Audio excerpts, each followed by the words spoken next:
Qavziyatni davolaydi.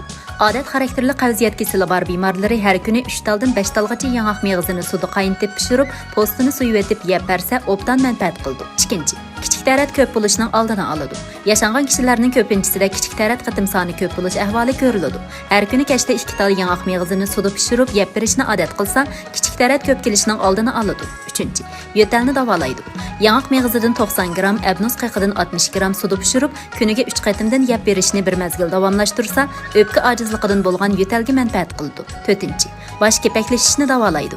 Har kuni atagan nashtada 2 tal yong'oq yeb berishni 3 oy davomlashtirsa, bosh kepiki ko'rinarlik aziydi. 5.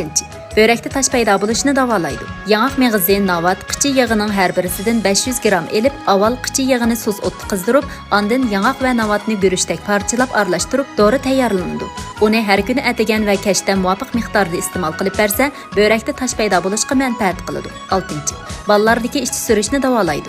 2 tal quruq yong'oqni suz o'tda shakli qarayguchi qizdirib, ondan shaklni elib etib, ilmon qaynoq suvda chayqab, ondan kuniga bir qatimdan uda bir hafta yeb bersa, ballardagi ichki surishga manfaat qiladi.